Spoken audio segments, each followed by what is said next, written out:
நடிக்கும் போது வராத ஜோசப்பு இந்த குச்சை சப்பு ஆமக்கரி அவர் பேரு ஜோசப் விஜய். ஒரிஜினல் பேர் என்ன? சீமானா இல்ல ஒண்ணுத்துக்கு உதவாத சாமானா? ஆமக்கரி உங்க அப்பா பேர் என்ன? செந்தமிழன். உங்க அப்பா பேர் செபஸ்டின். ஊருக்கே தெரியும்டா. அவன் பேரை மாத்தி கேள்விப்பட்டிருக்கேன். அப்பா பேரை மாத்துறத இப்பதான்டா ஃபர்ஸ்ட் டைம் கேள்விப்பட்டேன். தம்பி, நான் அப்பா பேரை மாத்த வந்தவள அறிவேத்திர டீ ஆத்த வந்தவனா?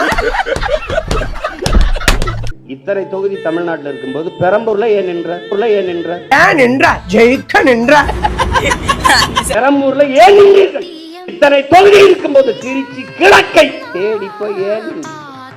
பெரம்பூர் தொகுதியில நின்னாரு, திருச்சி கிழக்கில் நின்னாரு. 2 தொகுதியிலுமே வின் பண்ணாரு. எப்படி வின் பண்ணாரு ஆமக்கரி? நீ எது காரைக்குடியில் நின்ன? காரைக்குடியில் நின்று கரகாட்டம் போடலான்னு பார்த்தா காரைக்குடியில காரியம் பண்ணிட்டானுங்க. ஈஸியாக, அதாவது எளிதாக வெற்றி பெற்று விடலாம் என்ற அடிப்படையில் தான் சீமான் அந்த தொகுதியை தேர்ந்தெடுத்திருந்தார். எளிதாக வெற்றி பெறலான்னு காரைக்குடியில் நின்று இருக்க காரைக்குடிய காரி துப்பி இந்த வயசுல உங்களுக்கு ஐஸ்வர்யா ராய் ஜோடியா?